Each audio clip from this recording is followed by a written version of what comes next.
미국에 사는 한국인이라면 1992년 LA 폭동을 기억할 것이다. 바로 그날 나는 토렌스라고 하는 LA 한인타운에서 남쪽으로 약 30마일 떨어진 지역에 있는 그 당시 출석하던 교회의 성도님 댁에서 구역 예배를 보고 있었다. 예배도 끝나고 저녁도 먹고 여럿이 대화를 나누고 있는데 목사님께서 전화를 받으셨다.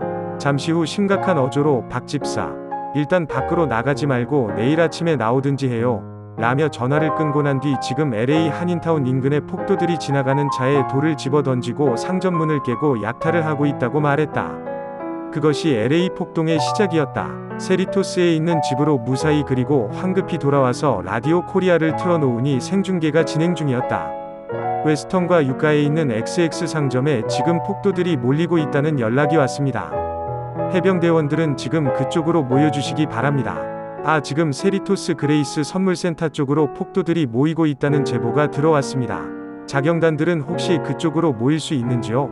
그 라디오 생방을 들으며 밤을 샜다. 그게 1992년 LA 폭동의 기억이다. 내가 알기로는 그 당시 LA 한인타운은 거의 초토화가 되었고 한인상점 150여 곳이 약탈당했다고 한다.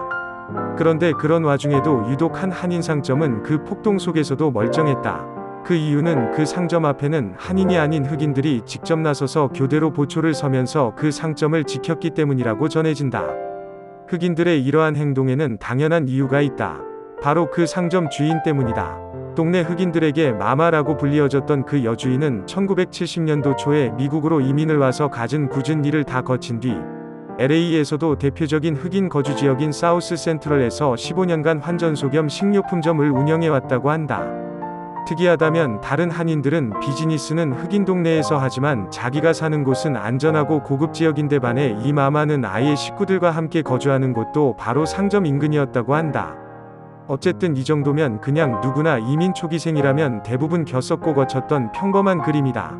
그런데 마마라고 불리어지는 그 가게 주인 홍씨 아주머니는 일단 흑인들에게 너무나 친절했다. 피곤과 과로에 찌들려도 일단 손님이 들어오면 밝은 표정과 어조로 그들을 맞이했다. 우리 한국인들은 내가 피곤하면 누가 들어오든 그 표정이 역력하다.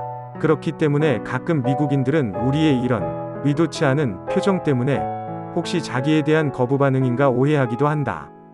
홍씨 아주머니는 어린 나이에 엄마가 된 흑인 여성이 기저귀와 우유 살 돈이 없어서 망설일 때 물건들을 가방에 챙겨주며 나중에 돈 생기면 줘 하며 귓속말로 속삭였다 한다. 맥주캔을 훔쳐 달아나는 흑인 아이에게 괜찮으니까 천천히 가라. 넘어지겠다 라고 소리친 것이 흑인 이웃들에게 퍼져버린 것은 누군가가 그 배려해주는 마음에 감동하여 퍼뜨린 것일 것이다. 그 밖에도 생계보조비로 받은 수표를 내밀며 술을 사고 난 나머지 돈은 현금으로 돌라는 한 흑인 남성에게서 그의 부인의 전화번호를 기어이 받아내어 그 부인이 직접 와서 그 현금을 받아가게 한 일화도 있다. 바쁜 세상에 그 돈 딴 데 안 쓰게 하려고 부인에게 전화까지 걸어서 남의 가정까지도 생각해주는 마마의 이런 따뜻한 사랑은 어느덧 그 동네 모든 이웃들에게 알려진 것이다. 내가 개인적으로 들은 비슷한 다른 분들의 미담도 있다. 롱비치에서 리카스토어를 운영하던 어떤 지인은 매달 마지막 일요일 오후 3시에 코리안 바비큐 파티를 이웃을 위해 열었다. 가족 친지를 다 동원하여 큼직하게 자리를 잡고 불고기, 갈비, 상추쌈 그리고 햄버거, 핫도그를 비롯한 각종 음식을 준비하여 마음대로 와서 먹으라고 잔치를 벌였다. 그날은 온 동네 흑인들, 거의 대부분 위잔치 날이다. 이러니 관계가 안 좋을 리가 없다. 강도 사건은 아예 없다. 좀도둑도 전혀 없다. 이 얼마나 현명한 생각인가? 한 달에 한 번 잔치를 하면 글쎄 1000불에서 2000불 정도 쓸 수 있다. 그 1000-2000불이 솔직히 10,000불 이상의 효과를 내는 것이다. 누이 좋고 매부 좋고 아닌가? LA 잉그루드 약간 북쪽에서 예전에 그 당시 상당히 유행하였던 생선튀김 장사를 하시던 분을 내가 잘 안다. 그곳 역시 완전 흑인촌이다. 이분 역시 아줌마다. 역시 한국 아줌마는 파워가 있다.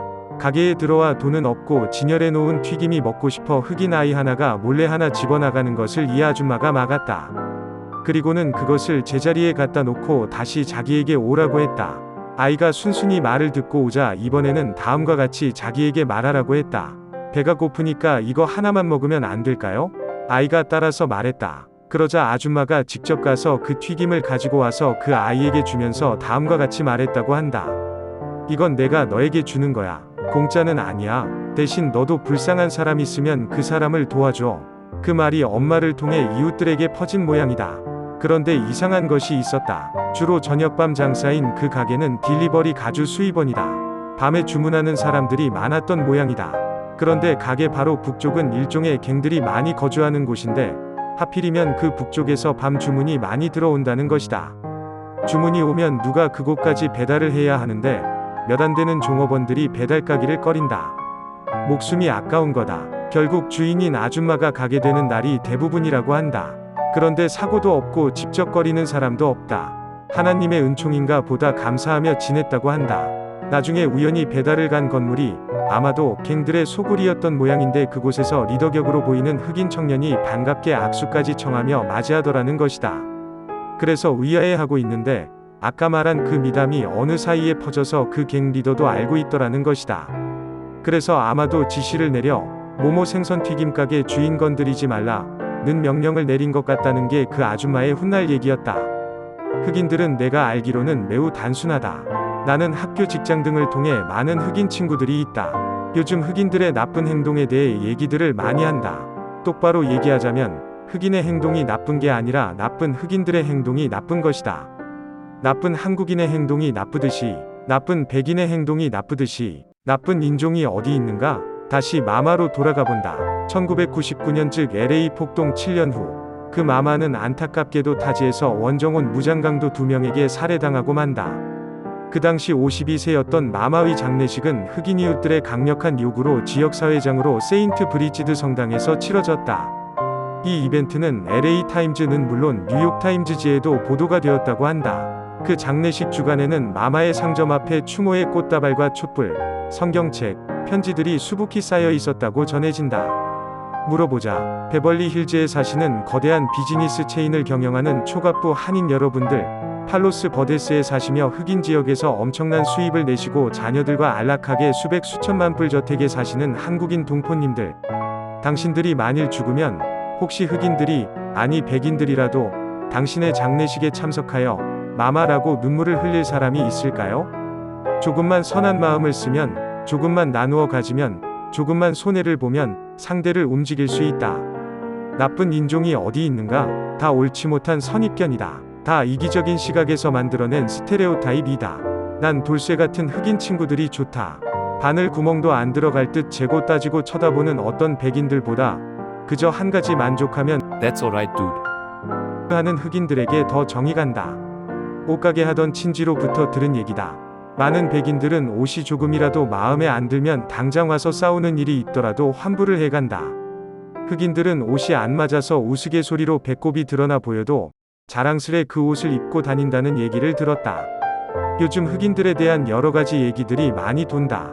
조지 플로이드 사건 이후 폭동이 일어났다. 그런데 흑인들이 대부분 또다시 폭동을 일으키고 물건을 약탈한다. 흑인 너희들이 그러니까 싸다 싸. 이건 잘 못된 논리이다. 일본이 한국인의 한을 아직도 잘 모르듯이 우리나 백인들이 흑인들의 그 한을 알겠는가?